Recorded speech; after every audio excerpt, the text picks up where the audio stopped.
ازيكم؟ اسمي سهام من مركز منيا القمح بمحافظة الشرقية. عمري دلوقتي 30 سنة، مطلقة. قصتي عجيبة جدا، بنشرها لكم عشان تكون عبرة لكل بنت ما بتسمعش كلام أهلها وبتصمم على رأيها في اختيار شريك حياتها رغم النصائح اللي بتتقدم لها من أهلها.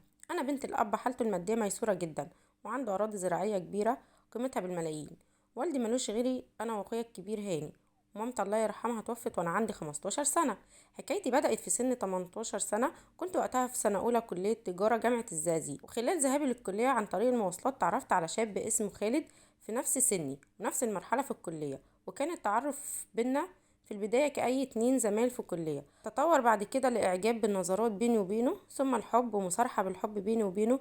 وفي سنة تانية كلية طلبت منه انه يتقدم لي، فقال لي ده حلم عمري بس نصبر شوية لعند لما اقدر اصالح اهلي بالحقيقة وافاتحهم في الموضوع. وصلنا لسنة رابعة كلية وبدأ تقدم لي خطاب كتير من مركزنا، وكنت برفض بحجج مختلفة في كل مرة لعندي لما تقدم لي دكتور ما يترفضش، لكني رفضت وصممت على رفضي.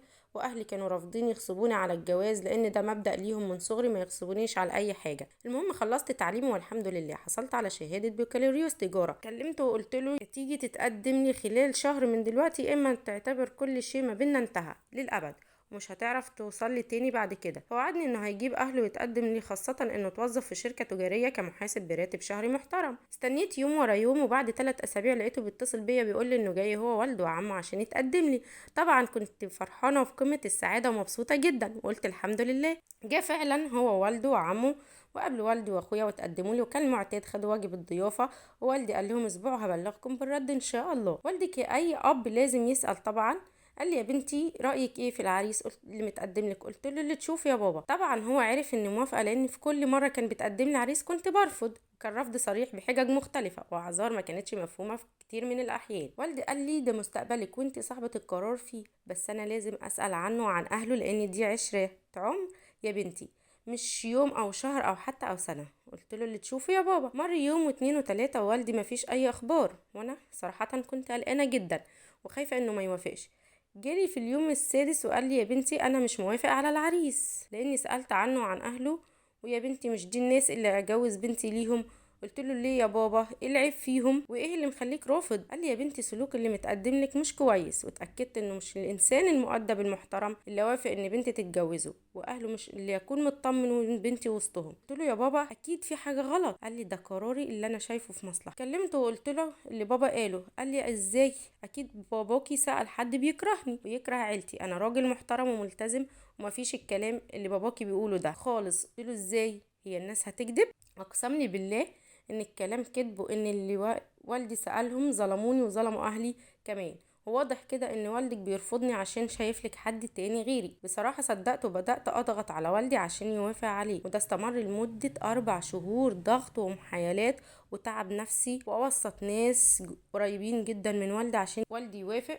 وطبعا البيه المحترم كان يوميا يكلمني مرة واتنين وعشرة عشان اواصل ضغطي على بابايا. المهم ابويا وافق بعد محايلات من كل اللي بيحبهم ويحبوه، كلهم كانوا بيعملوا كده عشان خاطري، ويا ريته كان صمم على رأيه ورفض. خلال 3 شهور من موافقة والدي تمت الجوازة، وعشت أول 3 شهور في قمة السعادة اللي بتتمناها أي بنت في حياتها. وأسعد حاجة إن ربنا رزقني بحمل بعد شهرين. بس الجواز طبعا مفيش بنت بتحلم باكتر من كده. مر الشهر التالت للجواز، وطبعا كان اول شهر في حملي، وبدأ جوزي يتأخر بره البيت لقرب الفجر، وبدأ يروح الشغل يومين ويقعد يومين لعندي لما فصلوه من الشغل. كلمت باباه مرة واتنين وعشرة لكن ولا حياة لمن تنادي. بدأت ظروفنا المادية تضيق علينا، قلت مش مشكلة هستحمل، ودي سنة الحياة، مش وردية دايما ومش وحشة دايما. لكن الأستاذ نام في البيت، ويوم نلاقي وعشرة لأ. كنت بتابع حملي من مصروف اللي والدي كان ربنا يبارك له يا رب ما كانش محسسني ان انا ناقصني اي حاجه خالص، بالرغم اني ما كنتش بحكي له اي حاجه. في الشهر السادس من حملي كنت رايحه للدكتوره اللي متابعه معاها، وكان معايا 500 جنيه من مصروفي اللي والدي طبعا بيديهم لي. جالي البيه وقال لي هاتي الفلوس، مش لازم الدكتوره النهارده، انا محتاجهم ضروري. قلت له ازاي؟ مش هيحصل، دي صحتي وصحه اللي في بطني اهم من اي حاجه. وكانت هنا الصدمه لما اول مره مد ايده عليا وضربني بالقلم وقال لي بقولك تسمعي كلام اللي انا بقوله، واخد مني الفلوس غصب عني وخرج من البيت. فضلت قاعدة مقهورة ومصدومة من ضربه ليا طبعا ما قلتش لوالدي اي حاجة من ده كله، وما رجعش البيت غير بعد اذان الفجر. ورجع البيت طبعا حالته لا تسر عدو ولا حبيب، مخمور. ودي كانت اكبر صدمة ليا. ما كلمتوش، لكن تاني يوم قلت لابوه اللي حصل. قال لي بكل لا مبالاة، ده جوزك ولازم تستحمليه. قلت له استحمل ايه ولا ايه؟ عدم شغله، ولا عدم صرفه على البيت، ولا عدم احساسه بالمسؤولية، ولا على الخيبة الجديدة اللي ابنك انه بيشرب مخدرات يا حاج؟ فكان رده انه سابني ومشي. حكيت لخالتي كل اللي حصل لي من جوزي. طبعا هزقتني وقالت لي انت ازاي قبلتي على نفسك كل ده، وازاي ما نعرفش بكل اللي حصل وبيحصل معاكي كده؟ قلت لها كنت بقول هيرجع ويلتزم، بس واضح ان مفيش فايدة. فخالتي كلمت بابايا اللي كان خلال ساعة كان عندي في البيت، واتكلم مع جوزي اللي رد عليه بكل برود وقال له دي حياتي وانا حر فيها، مالكش انك تتدخل. والدي قال له ازاي؟ انت مفكر ان بنات الناس لعبة في ايدك ولا ايه؟ قال لي والدي واللي معاك اعمله. نزل والدي لابو جوزي عشان يشوف حل اللي انا فيه.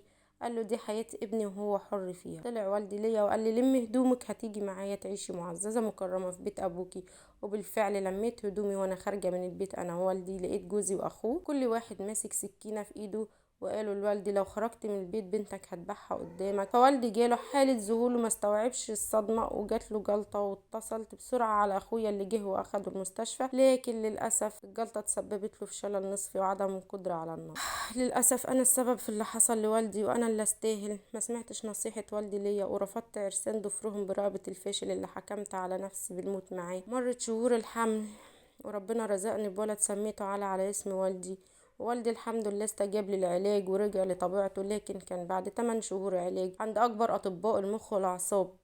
مع اكتمال شفاء أبويا بدأت رحلة طويلة مع المحاكم عشان اتطلق من خيبة عمري. والحمد لله اتطلقت بعد تنازل عن كل حقوقي، ومع اقرار منه ومن والده واخواته بعدم المطالبة حتى برؤية ابني. حتى كمان ابنه بيعه اللي اصبح كل حياتي، واللي وهبت حياتي كلها ليه. والحمد لله هو متفوق جدا دراسيا، وحافظ ل15 جزء من كتاب الله. وربنا عوضني خير بعد عذاب 8 شهور مع انسان عديم الرجولة والنخوة. تقدم لي في السنين اللي فاتت دي عرسان كتير، كلهم ناس محترمين واولاد ناس مشهود ليهم بحسن الخلق والتربية العالية. لكن بعد اللي شفته ما بقاش عندي القدرة على خوض التجربة دي مرة تانية. ايه رأيكم؟ هل قراري صح؟ خصوصا اني لسه صغيرة. مستنية رأيكم في الكومنتات. ونصيحتي لكل بنت ما تمشيش ورا مشاعرها، وتفكر مليون مرة قبل ما تاخد قرار الموافقة على الجواز. تاخد بنصيحة ورأي اللي أكبر منها، لأنهم بيكون عندهم خبرة وتجارب. وعلى رأي المثل أكبر منك بيوم يعرف عنك بسنة. في الأول وفي الآخر اختيارهم دايما بيكون صح. كده النهاردة يبقى وصلنا لنهاية قصتنا. لو عجبتكم القصة ما تنسوش تشتركوا في القناة وتفعلوا زر الجرس وتشيروا الفيديو.